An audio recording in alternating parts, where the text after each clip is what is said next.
ਯਹੋਸ਼ੁਆ ਅਧਿਆਇ 12।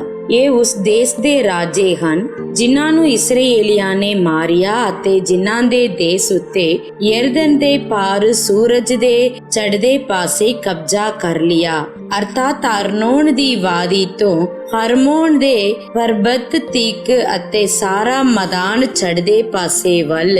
ਸੀਹੋਨ ਅਮੋਰੀਆਂ ਦਾ ਰਾਜਾ ਜਿਹੜਾ ਹਸਬੋਨ ਵਿੱਚ ਵਸਦਾ ਸੀ ਅਤੇ ਅਰੋਯੇਰ ਤੋਂ ਰਾਜ ਕਰਦਾ ਸੀ, ਜਿਹੜਾ ਅਰਨੋਨ ਦੀ ਵਾਦੀ ਦੇ ਕੰਢੇ ਉੱਤੇ ਹੈ ਅਤੇ ਉਸ ਵਾਦੀ ਵਿੱਚ ਹੈ, ਅਤੇ ਗਿਲਿਆਦ ਦੇ ਅੱਧ ਯਬੋਕ ਨਦੀ ਤੱਕ ਜਿਹੜੀ ਅਮੋਨੀਆਂ ਦੀ ਹੱਦ ਹੈ, ਅਤੇ ਉਹ ਮੈਦਾਨ ਕਿੰਨਰੋਤ ਦੇ ਸਮੁੰਦਰ ਤੱਕ ਚੜ੍ਹਦੇ ਪਾਸੇ ਵੱਲ ਅਤੇ ਅਰਾਬਾ ਦੇ ਸਮੁੰਦਰ ਤੱਕ ਜਿਹੜਾ ਕਾਰਾ ਸਮੁੰਦਰ ਹੈ ਪੂਰਬ ਵੱਲ, ਬੇਤ ਯਸੀਮੋਨ ਦੇ ਰਾਹ ਉੱਤੇ ਅਤੇ ਦੱਖਣ ਵਿੱਚ ਪਿਸਗਾ ਦੀਆਂ ਟਾਲਾਂ ਹੇਠ, ਅਤੇ ਬਾਸਾਨ ਦੇ ਰਾਜੇ ਓਗ ਦੀ ਹੱਦ ਜਿਹੜਾ ਰਫਾਈਆਂ ਦੇ ਬਕੀਏ ਦਾ ਸੀ, ਉਹ ਅਸਤਰੋਤ ਅਰ ਅਦਰਈ ਵਿੱਚ ਵਸਦਾ ਸੀ, ਅਤੇ ਹਰਮੋਨ ਪਰਬਤ ਉੱਤੇ ਅਤੇ ਸਲਾਕਾ ਵਿੱਚ ਅਤੇ ਸਾਰੇ ਬਾਸਾਨ ਵਿੱਚ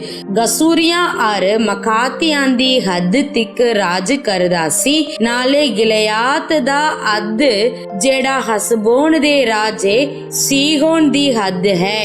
ਯਹੋਵਾ ਦੇ ਦਾਸ ਮੂਸਾ ਅਤੇ ਇਸਰਾਏਲੀਆਂ ਨੇ ਉਹਨਾਂ ਨੂੰ ਮਾਰਿਆ, ਅਤੇ ਯਹੋਵਾ ਦੇ ਦਾਸ ਮੂਸਾ ਨੇ ਉਹਨੂੰ ਰੂਬੇਨੀਆਂ, ਗਾਦੀਆਂ ਅਤੇ ਮਨਸਾ ਦੇ ਅੱਧੇ ਗੋਤ ਨੂੰ ਕਬਜ਼ਾ ਕਰਨ ਲਈ ਦਿੱਤਾ।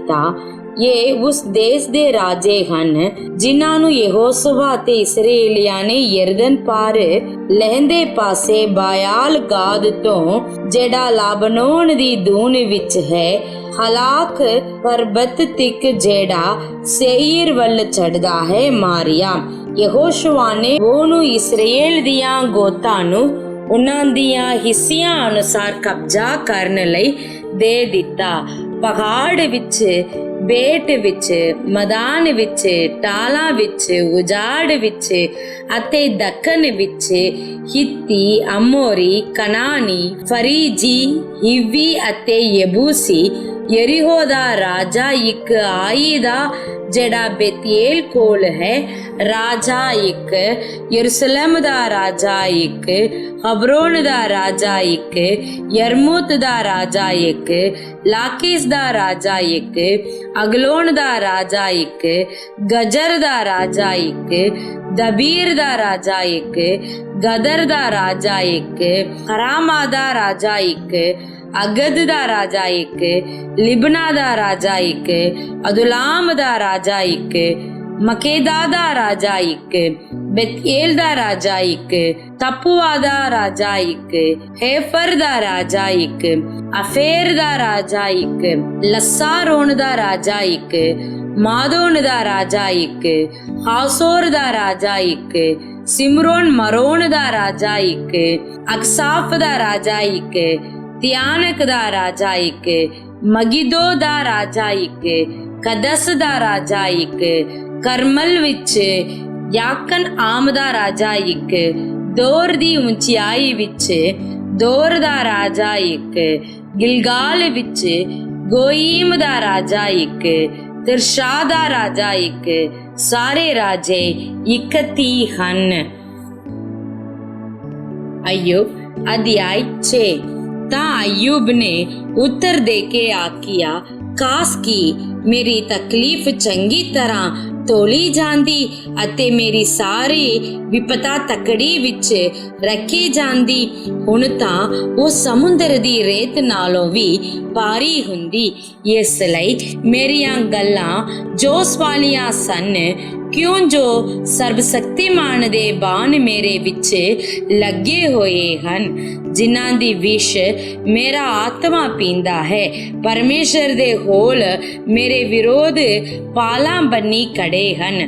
ਭਲਾ ਜੰਗਲੀ ਗਧਾ ਘਾਹ ਉੱਤੇ ਹੀਂਗਦਾ ਹੈ ਜਾਂ ਬਲਦ ਆਪਣੇ ਪੱਟੀਆਂ ਉੱਤੇ ਅੜਿੰਗਦਾ ਹੈ? ਭਲਾ ਫਿੱਕੀ ਚੀਜ਼ ਲੂਣ ਤੋਂ ਬਿਨਾਂ ਖਾਈਦੀ ਹੈ ਕਿ ਆਂਡੇ ਦੀ ਸਫੇਦੀ ਵਿੱਚ ਸਵਾਦ ਹੈ। ਮੇਰਾ ਜੀ ਉਹਨਾਂ ਦੇ ਚੋਣ ਤੋਂ ਇਨਕਾਰ ਕਰਦਾ ਹੈ। ਇਹ ਮੇਰੇ ਲਈ ਘਿਨਾਉਣੀ ਰੋਟੀ ਹਨ। ਖਾਸ ਕੀ ਮੇਰੀਆਂ ਮੰਗਾਂ ਪੂਰੀਆਂ ਹੁੰਦੀਆਂ ਅਤੇ ਪਰਮੇਸ਼ਰ ਮੇਰੀ ਤਾਂਘ ਮੈਨੂੰ ਦਿੰਦਾ। ਭਾਈ ਪਰਮੇਸ਼ਰ ਨੂੰ ਇਹ ਪਾਵੇ ਕਿ ਉਹ ਮੈਨੂੰ ਚਿੱਤ ਸੁੱਟੇ, ਆਪਣਾ ਹੱਥ ਚਲਾ ਕੇ ਮੈਨੂੰ ਕੱਟ ਸੁੱਟੇ, ਤਦ ਵੀ ਇਹ ਮੇਰੀ ਤਸੱਲੀ ਹੁੰਦੀ ਅਤੇ ਮੈਂ ਅਮਿਟ ਤੜਫਣ ਵਿੱਚ ਵੀ ਖੁਸ਼ੀ ਨਾਲ ਕੁੱਦ ਉੱਠਦਾ। ਭਈ ਮੈਂ ਪਵਿੱਤਰ ਪੁਰਖ ਦੀਆਂ ਗੱਲਾਂ ਦਾ ਇਨਕਾਰ ਨਹੀਂ ਕੀਤਾ ਸੀ। ਮੇਰਾ ਬਲ ਤਾਂ ਹੈ ਕਿ ਭਈ ਮੈਂ ਉਡੀਕ ਰੱਖਾਂ, ਜਾਂ ਮੇਰਾ ਉਡਕ ਤਾਂ ਹੈ ਕਿ ਭਈ ਮੈਂ ਸਬਰ ਕਰਾਂ। ਕਿ ਮੇਰਾ ਬਲ ਪੱਥਰਾਂ ਦਾ ਬਲ ਹੈ ਜਾਂ ਮੇਰਾ ਸਰੀਰ ਪਿੱਤਲ ਦਾ ਹੈ? ਕਿ ਇਹ ਨਹੀਂ ਭਈ ਮੇਰੀ ਸਹਾਇਤਾ ਮੇਰੇ ਵਿੱਚ ਨਹੀਂ ਅਤੇ ਕਾਮਯਾਬੀ ਮੈਥੋਂ ਦੂਰ ਹਟਾਈ ਗਈ ਹੈ। ਹੱਸਣ ਵਾਲੇ ਲਈ ਮਿੱਤਰ ਵੱਲੋਂ ਦਇਆ ਹੋਣੀ ਚਾਹੀਦੀ ਹੈ, ਭਾਵੇਂ ਉਹ ਸਰਬਸ਼ਕਤੀਮਾਨ ਦਾ ਪੈ ਵੀ ਛੱਡ ਬੈਠਾ ਹੋਵੇ। ਮੇਰਾ ਭਰਾ ਨਦੀ ਵਾਂਗੂ ਚੱਲਦੇ ਹਨ, ਉਹਨਾਂ ਨਦੀਆਂ ਦੀਆਂ ਤਲਾਂ ਵਾਂਗੂ ਜਿਹੜੇ ਵਗ ਹਟਦੇ ਹਨ, ਜਿਹੜੀਆਂ ਬਰਫ਼ ਦੇ ਕਾਰਨ ਕਾਲੀਆਂ ਹਨ, ਜਿਨ੍ਹਾਂ ਵਿੱਚ ਹਿਮ ਲੁਕੀ ਰਹਿੰਦੀ ਹੈ। ਤੱਪਾਂ ਦੀ ਰੁੱਤੇ ਉਹ ਅਲੋਪ ਹੋ ਜਾਂਦੀ ਹਨ। ਗਰਮੀ ਪੈਂਦਿਆਂ ਹੀ ਉਹ ਆਪਣੇ ਤਾਵਾਂ ਵਿੱਚ ਸੁੱਕ ਜਾਂਦੀਆਂ ਹਨ। ਕਾਫਲੇ ਆਪਣੇ ਰਾਹਾਂ ਤੋਂ ਮੁੜ ਜਾਂਦੇ ਹਨ। ਉਹ ਸੂਬੇ ਤਾਂ ਵਿੱਚ ਜਾ ਕੇ ਨਾਸ ਹੋ ਜਾਂਦੇ ਹਨ। ਤੇਮਾ ਦੇ ਕਾਫਲੇ ਵੇਖਦੇ ਰਹੇ, ਸਭਾ ਦੇ ਜੱਥੇ ਉਹਨਾਂ ਨੂੰ ਉਡੀਕਦੇ ਰਹੇ। ਉਹ ਭਰੋਸਾ ਰੱਖਣ ਦੇ ਕਾਰਨ ਲਜੀਵਾਨ ਹੋਏ। ਉਹ ਉੱਤੇ ਤੱਕ ਆਏ ਅਤੇ ਨਿਰਾਸ਼ ਹੋਏ। ਹੁਣ ਤੁਸੀਂ ਮੇਰੇ ਲਈ ਏਦਾਂ ਹੀ ਹੋ। ਤੁਸੀਂ ਭਿਆਨਕ ਚੀਜ਼ ਨੂੰ ਵੇਖਦੀ ਹੀ ਡਰ ਜਾਂਦੇ ਹੋ ਕਿ ਮੈਂ ਆਖਿਆ ਮੈਨੂੰ ਕੁਛ ਦਿਓ, ਜਾਂ ਆਪਣੇ ਮਾਲ ਧਨ ਵਿੱਚੋਂ ਮੇਰੇ ਲਈ ਵੱਡੀ ਦਿਓ, ਜਾਂ ਵਿਰੋਧੀ ਦੇ ਹੱਥੋਂ ਮੈਨੂੰ ਛੁਡਾਵੋ, ਜਾਂ ਜ਼ਾਲਮਾਂ ਦੇ ਹੱਥੋਂ ਮੁੱਲ ਨਾਲ ਮੇਰਾ ਛੁਟਕਾਰਾ ਕਰਾਵੋ। ਮੈਨੂੰ ਸਿਖਾਓ ਤਾਂ ਮੈਂ ਚੁੱਪ ਹੋ ਜਾਵਾਂਗਾ। ਜਿੱਤੇ ਮੈਂ ਭੁੱਲਿਆ ਮੈਨੂੰ ਸਮਝਾਓ। ਸੱਚਾਈ ਦੀਆਂ ਗੱਲਾਂ ਕਿੰਨੀਆਂ ਅਸਰ ਵਾਲੀਆਂ ਹੁੰਦੀਆਂ ਹਨ, ਪਰ ਤੁਹਾਡਾ ਝਿੜਕਣਾ ਕਿਹੜਾ ਝਿੜਕਣਾ ਹੈ? ਕੀ ਤੁਸੀਂ ਗੱਲਾਂ ਨੂੰ ਝਿੜਕਣਾ ਚਾਹੁੰਦੇ ਹੋ, ਪਰ ਨਿਰਾਸ਼ੇ ਦੀਆਂ ਗੱਲਾਂ ਹਵਾ ਲਈ ਹਨ? ਹਾਂ, ਤੁਸੀਂ ਯਤੀਮਾਂ ਉੱਤੇ ਪਾਉਂਦੇ ਹੋ ਅਤੇ ਆਪਣੇ ਦੋਸਤ ਉੱਤੇ ਸੌਦਾਗਰੀ ਕਰਦੇ ਹੋ। ਹੁਣ ਤਾਂ ਕਿਰਪਾ ਕਰਕੇ ਮੇਰੀ ਵੱਲ ਮੂੰਹ ਕਰੋ। ਮੈਂ ਤੁਹਾਡੇ ਸਨਮੁਖ ਝੂਠ ਕਦੇ ਨਾ ਬੋਲਾਂਗਾ। ਮੁੜੋ ਕਿ ਬੇ ਇਨਸਾਫੀ ਨਾ ਹੋਵੇ ਅਤੇ ਫਿਰ ਮੁੜੋ ਮੈਂ ਉਸ ਵਿੱਚ ਧਰਮ ਉੱਤੇ ਹਾਂ। ਕਿ ਮੇਰੀ ਜੀਭ ਉੱਤੇ ਬੇਇਨਸਾਫੀ ਹੈ ਕਿ ਮੇਰਾ ਤਾਲੂ ਵਿਪਤਾ ਨਹੀਂ ਪਛਾਣ ਸਕਦਾ। ਯਸਾਇਆ ਨਬੀ ਦੀ ਕਿਤਾਬ ਅਧਿਆਇ 17। ਦਮਿਸ਼ਕ ਲਈ ਅਗਮਵਾਕ। ਵੇਖੋ, ਦਮਿਸ਼ਕ ਸ਼ਹਿਰ ਹੋਣ ਤੋਂ ਰਹਿ ਜਾਵੇਗਾ, ਸਗੋਂ ਉਜਾੜਿਆ ਹੋਇਆ ਤੇ ਹੋ ਜਾਵੇਗਾ। ਅਰੋਇਰ ਦੇ ਸ਼ਹਿਰ ਤਿਆਗੇ ਜਾਣਗੇ। ਉਹ ਇੱਜੜਾ ਲਈ ਹੋਣਗੇ ਅਤੇ ਉਹ ਬੈਠਣਗੇ ਅਤੇ ਕੋਈ ਉਹਨਾਂ ਨੂੰ ਨਹੀਂ ਡਰਾਵੇਗਾ। ਇਫਰਾਇਮ ਵਿੱਚੋਂ ਗੜ, ਦਮਿਸ਼ਕ ਵਿੱਚੋਂ ਰਾਜ ਅਤੇ ਅਰਾਮ ਦਾ ਬਕੀਆ ਮੁੱਕ ਜਾਣਗੇ। ਉਹ ਇਸਰਾਏਲੀਆਂ ਦੇ ਪ੍ਰਤਾਪ ਵਾਂਗੂ ਹੋਣਗੇ। ਸੈਨਾ ਦੇ ਯਹੋਵਾ ਦਾ ਵਾਕ ਹੈ, ਉਸ ਦਿਨ ਯੂੰ ਹੋਵੇਗਾ ਕਿ ਯਾਕੂਬ ਦਾ ਪ੍ਰਤਾਪ ਹਟਾਇਆ ਜਾਵੇਗਾ ਅਤੇ ਉਹਦੇ ਸਰੀਰ ਦੀ ਮੁੱਠਿਆਈ ਪਤਲੀ ਪੈ ਜਾਵੇਗੀ ਅਤੇ ਯੂੰ ਹੋ ਜਾਵੇਗਾ ਜਿਵੇਂ ਕੋਈ ਵਾਢਾ ਆਪਣੀ ਕੜੀ ਫਸਲ ਇਕੱਠੀ ਕਰਦੀ ਹੈ ਅਤੇ ਉਹਦੀ ਬਾਂਗ ਸਿੱਟੇ ਤੋੜਦੀ ਹੋਵੇ, ਅਤੇ ਐਉਂ ਜਿਵੇਂ ਕੋਈ ਰਫਾਇਮ ਦੀ ਧੂਨ ਵਿੱਚ ਸਿਲਾ ਜੁਗਦਾ ਹੋਵੇ। ਉਹਦੇ ਵਿੱਚ ਕੁਝ ਲਗ ਲਬੇੜ ਰਹਿ ਜਾਵੇਗੀ, ਜਿਵੇਂ ਜੈਤੂਨ ਦੇ ਹਲੂਣੇ ਨਾਲ 2-3 ਦਾਣੇ ਉੱਪਰਲੇ ਟਹਿਣੇ ਦੇ ਸਿਰੇ ਤੇ 4-5 ਫਲਦਾਰ ਬਿਰਛ ਦੇ ਬਾਹਰਲੇ ਟਾਹਣੀਆਂ ਉੱਤੇ। ਇਸਰਾਏਲ ਦੇ ਪਰਮੇਸ਼ਰ ਯਹੋਵਾ ਦਾ ਵਾਕ ਹੈ, ਉਸ ਦਿਨ ਆਦਮੀ ਆਪਣੇ ਕਰਤਾਰ ਵੱਲ ਗੋ ਕਰਨਗੇ ਅਤੇ ਉਹਨਾਂ ਦੀਆਂ ਅੱਖਾਂ ਇਸਰਾਏਲੀਆਂ ਦੇ ਪਵਿੱਤਰ ਪੁਰਖ ਵੱਲ ਵੇਖਣਗੀਆਂ। ਉਹ ਜਗਵੇਦੀਆਂ ਵੱਲ ਆਪਣੀ ਦਸਤਕਾਰੀ ਉੱਤੇ ਗੋ ਨਾ ਕਰਨਗੇ, ਨਾ ਆਪਣੀਆਂ ਉਂਗਲੀਆਂ ਦੀ ਕਿਰਤ ਵੱਲ, ਨਾ ਅਸੇਰ ਡੁੰਡਾ ਵੱਲ, ਨਾ ਸੂਰਜ ਦਮਾ ਵੱਲ ਵੇਖਣਗੇ। ਉਸ ਦਿਨ ਉਹਨਾਂ ਦੇ ਤਕੜੇ ਸ਼ਹਿਰ ਉਸ ਬਣਦੇ ਅਤੇ ਉਸ ਟੀਸੀ ਦੇ ਵੱਡੇ ਹੋਏ ਤਾਵਾਂ ਵਾਂਗ ਹੋਣਗੇ, ਜਿਹੜੇ ਇਸਰਾਏਲ ਦੇ ਅੱਗੇ ਛੱਡੇ ਗਏ। ਸੋ ਵਿਰਾਨੀ ਹੋਵੇਗੀ। ਤੈਂ ਤਾਂ ਆਪਣੀ ਮੁਕਤੀ ਦੇ ਪਰਮੇਸ਼ਰ ਨੂੰ ਵਿਸਾਰ ਦਿੱਤਾ ਅਤੇ ਆਪਣੀ ਤਕੜੀ ਚੱਟਾਨ ਨੂੰ ਚੇਤੇ ਨਾ ਰੱਖਿਆ। ਸੋ ਭਾਵੇਂ ਤੂੰ ਸੋਨੇ ਬੂਟੇ ਲਾਵੇ ਅਤੇ ਉਪਰੀ ਦੇ ਦਾਬ ਨੂੰ ਦੱਬੇ, ਭਾਵੇਂ ਤੂੰ ਲਾਉਣ ਦੇ ਦਿਨ ਵਾੜ ਕਰੇ ਅਤੇ ਸਵੇਰ ਨੂੰ ਆਪਣੀ ਬੀਜ ਤੋਂ ਕਲੀਆਂ ਫੁਟਵਾ ਲਵੇ, ਪਰ ਫਸਲ ਸੋਗ ਔਰ ਡਾਢੀ ਪੀੜ ਦੇ ਦਿਨ ਵਿੱਚ ਉੱਡ ਜਾਵੇਗੀ। ਬਹੁਤ ਸਾਰੇ ਲੋਕ ਦੀ ਗੱਜ ਸਮੁੰਦਰਾਂ ਦੀਆਂ ਗੱਜਾਂ ਵਾਂਗੂ ਉਹ ਗੱਜਦੇ ਹਨ ਅਤੇ ਉਮਤਾਂ ਦਾ ਰੋਲਾ ਉਹ ਹੜਾਂ ਦੇ ਰੋਲੇ ਵਾਂਗੂ ਰੋਲਾ ਪਾਉਂਦੇ ਹਨ।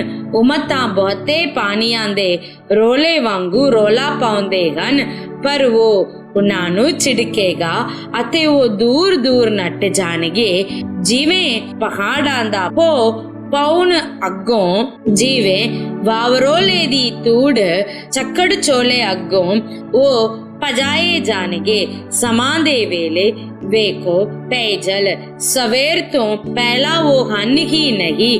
ਇਹ ਸਾਡੇ ਮੁੱਟਣ ਵਾਲਿਆਂ ਦਾ ਹਿੱਸਾ ਅਤੇ ਸਾਡੇ ਲੁੱਟਣ ਵਾਲਿਆਂ ਦਾ ਭਾਗ ਹੈ। ਰਸੂਲਾਂ ਦੇ ਕਰਤੱਵ ਅਧਿਆਇ 22। हे ਭਰਾਵੋ ਅਤੇ हे ਮਿੱਤਰੋ, ਮੇਰਾ ਇਹ ਉਜ਼ਰ ਜੋ ਹੁਣ ਮੈਂ ਤੁਹਾਡੇ ਸਾਹਮਣੇ ਕਰਦਾ ਹਾਂ, ਸੁਣੋ। ਉਹਨਾਂ ਨੇ ਜਾਂ ਸੁਣਿਆ ਜੋ ਇਬਰਾਨੀ ਪਾਕੀਆ ਵਿੱਚ ਸਾਡੇ ਨਾਲ ਗੱਲ ਕਰਦਾ ਹੈ ਤਾਂ ਹੋਰ ਵੀ ਚੁੱਪ ਰਹਿ ਗਏ। ਤਦ ਉਹ ਬੋਲਿਆ, ਮੈਂ ਇੱਕ ਯਹੂਦੀ ਮਨੁੱਖ ਹਾਂ, ਜਿਹੜਾ ਕਿਲਿਕੀਆ ਦੇ ਤਰਸੂਸ ਵਿੱਚ ਜੰਮਿਆ, ਪਰ ਇਸੇ ਸ਼ਹਿਰ ਵਿੱਚ ਗਮਲੀਏਲ ਦੇ ਚਰਨਾਂ ਵਿੱਚ ਪਲਿਆ ਅਤੇ ਪਿਓ ਦਾਦਿਆਂ ਦੀ ਸਰਾ ਪੂਰੇ ਰੱਜ ਨਾਲ ਸਿੱਖੀ ਅਤੇ ਪਰਮੇਸ਼ਰ ਦੇ ਲਈ ਅਜਿਹਾ ਹੀ ਅਣਕੀ ਸਾਂ ਜਿਹੇ ਤੁਸਾਂ ਸਭ ਅੱਜ ਦੇ ਦਿਨ ਹੋ। ਔਰ ਮੈਂ ਪੁਰਖਾਂ ਅਤੇ ਤੀਵੀਆਂ ਨੂੰ ਬੰਨ ਕੇ ਔਰ ਕੈਦ ਵਿੱਚ ਪਵਾ ਕੇ ਜਿਸ ਪੰਥ ਦੇ ਲੋਕਾਂ ਨੂੰ ਮੌਤ ਤੀਕਰ ਸਤਾਇਆ, ਜਿਵੇਂ ਸਰਦਾਰ ਜਾਜਕ ਅਤੇ ਬਜ਼ੁਰਗਾਂ ਦੀ ਸਾਰੀ ਪੰਚਾਇਤ ਮੇਰੇ ਲਈ ਸਾਖੀ ਦਿੰਦੀ ਹੈ ਕਿ ਇਹਨਾਂ ਕੋਲੋਂ ਮੈਂ ਪਾਈਆਂ ਦੇ ਨਾਉ ਚਿੱਟੀਆਂ ਵੀ ਲੈ ਕੇ ਦਮਿਸ਼ਕ ਨੂੰ ਜਾਂਦਾ ਸਾਂ, ਪਈ ਉਹਨਾਂ ਨੂੰ ਵੀ ਜਿਹੜੇ ਉੱਤੇ ਸਨ ਸਜ਼ਾ ਦੇਣ ਲਈ ਯਰੂਸ਼ਲਮ ਵਿੱਚ ਬੰਦੇ ਹੋਏ ਲਿਆਵਾਂ। ਅਤੇ ਯੂ ਹੋਇਆ ਕਿ ਜਾਂ ਮੈਂ ਤੁਰਦੇ ਦਮਿਸ਼ਕ ਦੇ ਨੇੜੇ ਪਹੁੰਚਿਆ ਤਾਂ ਦੁਪਹਿਰ ਦੇ ਵੇਲੇ ਚੁਫੇਰੇ ਅਚਾਨਕ ਆਕਾਸ਼ੋਂ ਵੱਡੀ ਜੋਤ ਚਮਕੀ ਔਰ ਮੈਂ ਜ਼ਮੀਨ ਉੱਤੇ ਡਿੱਗ ਪਿਆ ਅਤੇ ਇੱਕ ਆਵਾਜ਼ ਸੁਣੀ ਜੋ ਮੈਨੂੰ ਆਖਦੀ ਹੈ, ਹੇ ਸੌਲੋਸ, ਤੂੰ ਮੈਨੂੰ ਕਿਉਂ ਸਤਾਉਂਦਾ ਹੈ? ਤਦ ਮੈਂ ਉੱਤਰ ਦਿੱਤਾ ਕਿ ਪ੍ਰਭੂ ਜੀ, ਤੂੰ ਕੌਣ ਹੈ? ਉਹਨੇ ਮੈਨੂੰ ਆਖਿਆ, ਮੈਂ ਯਿਸੂ ਨਾਸਰੀ ਹਾਂ, ਜਿਹਨੂੰ ਤੂੰ ਸਤਾਉਂਦਾ ਹੈ। ਅਤੇ ਉਹਨਾਂ ਨੇ ਜੋ ਮੇਰੇ ਨਾਲ ਸਨ ਜੋਤ ਤਾਂ ਵੇਖੀ, ਪਰ ਉਹਦੀ ਆਵਾਜ਼ ਜੋ ਮੇਰੇ ਸੰਗ ਬੋਲਦਾ ਸੀ ਨਾ ਸੁਣੀ। ਫਿਰ ਮੈਂ ਕਿਹਾ, ਹੈ ਪ੍ਰਭੂ, ਮੈਂ ਕੀ ਕਰਾਂ? ਪ੍ਰਭੂ ਨੇ ਮੈਨੂੰ ਆਖਿਆ, ਤੂੰ ਉੱਠ ਕੇ ਦਮਿਸ਼ਕ ਵਿੱਚ ਜਾ ਅਤੇ ਸਭ ਗੱਲਾਂ ਜੋ ਤੇਰੇ ਕਰਨ ਲਈ ਠਹਿਰਾਇਆ ਹੋਇਆ ਹਨ ਸੋ ਉੱਤੇ ਹੀ ਤੈਨੂੰ ਦੱਸਿਆ ਜਾਣਗੀਆਂ। ਜਾ। ਮੈਂ ਉਸ ਜੋਤ ਦੇ ਤੇਜ ਕਰਕੇ ਵੇਖ ਨਾ ਸਕਿਆ ਤਾਂ ਆਪਣੀਆਂ ਸਾਥੀਆਂ ਦੇ ਹੱਥ ਫੜੀ ਦਮਿਸ਼ਕ ਵਿੱਚ ਆਇਆ ਔਰ ਇੱਕ ਮਨੁੱਖ ਹਨਾਨੀਆ ਨਾਮੇ ਜੋ ਸਰਾ ਦੀ ਰੀਤ ਮੁਜਬ ਭਗਤ ਲੋਕ ਸੀ ਅਤੇ ਸਾਰੇ ਯਹੂਦੀਆਂ ਵਿੱਚ ਜਿਹੜੇ ਉੱਤੇ ਰਹਿੰਦੇ ਸਨ ਨੇਕ ਨਾਮ ਸੀ, ਮੇਰੇ ਕੋਲ ਆਇਆ ਅਤੇ ਉਸਨੇ ਕੋਲ ਖੜੇ ਹੋ ਕੇ ਮੈਨੂੰ ਆਖਿਆ, ਭਾਈ ਸੌਲੂਸ ਸੁਜਾਗਾ ਹੋ ਜਾ। ਔਰ ਉਸੇ ਵੇਲੇ ਮੈਂ ਉਹਦੇ ਉੱਤੇ ਨਜ਼ਰ ਕੀਤੀ। ਉਹ ਬੋਲਿਆ, ਸਾਡੇ ਵੱਡਿਆਂ ਦੇ ਪਰਮੇਸ਼ਰ ਨੇ ਤੈਨੂੰ ਠਹਿਰਾਇਆ ਹੈ ਜੋ ਤੂੰ ਉਹਦੀ ਮਰਜ਼ੀ ਨੂੰ ਜਾਣੇ ਅਤੇ ਉਸ ਧਰਮੀ ਨੂੰ ਵੇਖੇ ਅਤੇ ਉਹਦੇ ਮੂੰਹ ਦਾ ਸ਼ਬਦ ਸੁਣੇ, ਕਿਉਂ ਜੋ ਉਸੇ ਦੇ ਲਈ ਤੂੰ ਸਭ ਮਨਕਾਂ ਦੇ ਅੱਗੇ ਉਹਨਾਂ ਗੱਲਾਂ ਦਾ ਗਵਾਹ ਹੋਵੇਗਾ ਜਿਹੜੀਆਂ ਤੈਂ ਵੇਖੀਆਂ ਤੇ ਸੁਣੀਆਂ ਹਨ। ਹੁਣ ਤੂੰ ਕਿਉਂ ਢਿੱਲ ਕਰਦਾ ਹੈ? ਉੱਠ ਅਤੇ ਉਹਦਾ ਨਾਮ ਲੈਂਦਾ ਹੋਇਆ ਬਪਤਿਸਮਾ ਲੈ ਅਤੇ ਆਪਣੇ ਪਾਪ ਤੋਂ ਸੁੱਟ। ਅਤੇ ਯੋ ਹੋਇਆ ਕਿ ਜਾਂ ਮੈਂ ਯਰੂਸ਼ਲਮ ਨੂੰ ਮੁੜਿਆ ਤਾਂ ਹੈਕਲ ਵਿੱਚ ਪ੍ਰਾਰਥਨਾ ਕਰਦੇ ਹੋਏ ਮੈਂ ਬੇਸੁੱਧ ਹੋ ਗਿਆ ਅਤੇ ਉਹਨੂੰ ਵੇਖਿਆ ਜੋ ਮੈਨੂੰ ਆਖਦਾ ਸੀ ਕਿ ਛੇਤੀ ਕਰ ਅਤੇ ਯਰੂਸ਼ਲਮ ਤੋਂ ਛਤਾਬੀ ਨਿਕਲ ਜਾ, ਕਿਉਂ ਜੋ ਉਹ ਮੇਰੇ ਹੱਕ ਵਿੱਚ ਤੇਰੇ ਸਾਕੇ ਨਾ ਮੰਨਣਗੇ। ਮੈਂ ਆਖਿਆ, ਹੇ ਪ੍ਰਭੂ, ਉਹ ਆਪ ਜਾਣਦੇ ਹਨ ਜੋ ਮੈਂ ਉਹਨਾਂ ਨੂੰ ਜਿਨ੍ਹਾਂ ਤੇਰੇ ਉੱਤੇ ਨੇਚਾ ਕੀਤੀ ਕੈਦ ਕਰਦਾ ਅਤੇ ਹਰੇਕ ਸਮਾਜ ਵਿੱਚ ਮਾਰਦਾ ਸਾਂ। ਔਰ ਜਾਂ ਤੇਰੇ ਸਹਿਤ ਇਸਤੀਫਾਨ ਦਾ ਖੂਨ ਵਹਾਇਆ ਗਿਆ ਤਾਂ ਮੈਂ ਵੀ ਕੋਲ ਖੜਾ ਅਤੇ ਰਾਜੀ ਸਾਂ ਅਤੇ ਉਹਦੇ ਖੂਨੀਆਂ ਦੇ ਬਸਤਰਾਂ ਦੀ ਰਾਖੀ ਕਰਦਾ ਸਾਂ। ਤਾਂ ਉਹ ਮੈਨੂੰ ਆਖਿਆ ਕਿ ਤੁਰ ਜਾ, ਕਿਉਂ ਜੋ ਮੈਂ ਤੈਨੂੰ ਦੂਰ ਵਾਟ ਪਰਾਈਆਂ ਕੌਮਾਂ ਦੇ ਕੋਲ ਕੱਲਾਂਗਾ। ਉਹ ਇਸ ਗੱਲ ਤਿੱਕਰ ਉਹਦੇ ਸੁਣਦੇ ਰਹੇ ਤਾਂ ਉੱਚੀ ਆਵਾਜ਼ ਨਾਲ ਆਖਣ ਲੱਗੇ, ਭਈ ਇਹੋ ਜਿਹੇ ਮਨੁੱਖ ਨੂੰ ਧਰਤੀ ਉੱਤੋਂ ਦੂਰ ਕਰ ਦਿਓ, ਕਿਉਂ ਜੋ ਉਹਦਾ ਜੀਵਣਾ ਹੀ ਜੋਗ ਨਹੀਂ। ਜਾਂ ਉਹ ਤਾਂ ਤੁਮ ਮਚਾਉਣ ਅਤੇ ਆਪਣੀ ਲੀੜੇ ਸੁੱਟ ਕੇ ਖੇ ਛੁਡਾਉਣ ਲੱਗੇ ਤਾਂ ਸਰਦਾਰ ਨੇ ਹੁਕਮ ਦਿੱਤਾ ਜੋ ਉਹਨੂੰ ਕਿਲੇ ਵਿੱਚ ਲਿਆਉਣ ਅਤੇ ਆਖਿਆ ਪਈ ਉਹਨੂੰ ਕੋਰੜੇ ਮਾਰ ਕੇ ਪਰਤਾਓ ਤਾਂ ਜੋ ਮੈਨੂੰ ਮਾਲੂਮ ਹੋਵੇ ਕਿ ਉਹ ਕਿਸ ਕਾਰਨ ਇਹ ਸਾਰੇ ਮਗਰ ਯੂੰ ਡੰਡ ਪਾਉਂਦੇ ਹਨ।